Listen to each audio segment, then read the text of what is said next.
రాష్ట్రంలో మొదటి దశలో 100 ఎన్టీఆర్ అన్నా క్యాంటీన్లు ఏర్పాటు చేయనున్నట్లు పౌర సరఫరాల శాఖ మంత్రి పరిటాల సునీత పేర్కొన్నారు. మొదటి దశలో విజయవాడ, విశాఖ, శ్రీకాకుళం, నెల్లిమర్ల, రాజాం, కాకినాడ, గుంటూరు, ఒంగోలు, కందుకూరు, తిరుపతి, కర్నూలు, అనంతపురం, హిందూపురంలో ఏర్పాటు చేయనున్నట్లు మంత్రి తెలిపారు. ఈ విషయమై వెలగపూడి సచివాలయంలో మంత్రివర్గ ఉపసంఘం సమావేశమై చర్చించింది.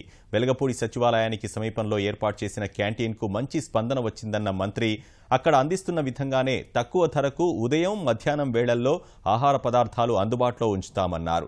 ప్రస్తుతం మధ్యాహ్న వేళలో అందిస్తున్న సాంబారన్నం, పెరుగన్నం బదులు ప్లేటు భోజనం ఏర్పాటు చేస్తే ఎలా ఉంటుందన్న విషయంపైన సమావేశంలో చర్చించారు.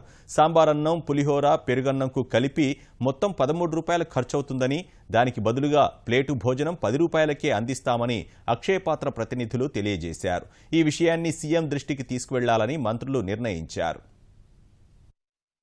సాంబారన్నం పెడదామా, ఇప్పుడు ప్రజెంట్ మనకి ఇక్కడ వెలగపూడిలో జరిగినట్లు పెట్టాలా, లేదంటే మీల్స్ ఏమన్నా పెడదామా అనేది ఏదన్నా చేంజ్ చేసినా కూడా అవి కూడా సార్ దగ్గర మాట్లాడి సారు ఏది నిర్ణయిస్తే దాని ప్రకారం పోవాలని మినిస్టర్ పుల్లారావు గారు, నారాయణ గారు అందరూ కూడా మేము మాట్లాడుకున్నాం. ఇడ్లీ వచ్చి 1 రూపాయి, పొంగల్ వచ్చి 5 రూపాయలు, టమోటా బాత్ వచ్చి 5 రూపాయలు, సాంబార్ అన్నం వచ్చి 5 రూపాయలు, పెరగన్నం వచ్చి 3 రూపాయలు. ఇంత రేటు కూడా మనం పెట్టింది కూడా జరిగింది. దీంట్లో కూడా సబ్సిడీ కానీ దీంట్లో అన్ని గురించి మళ్ళీ ఒకసారి నేను కూర్చొని మాట్లాడిన తర్వాత నిర్ణయం. రాష్ట్రంలో మనం ఒకటి పెట్టాము. వచ్చి టిఫిన్ వచ్చి 300 మంది తింటున్నారు, మధ్యాహ్నం లంచ్ వచ్చి 500 మంది తింటున్నారు.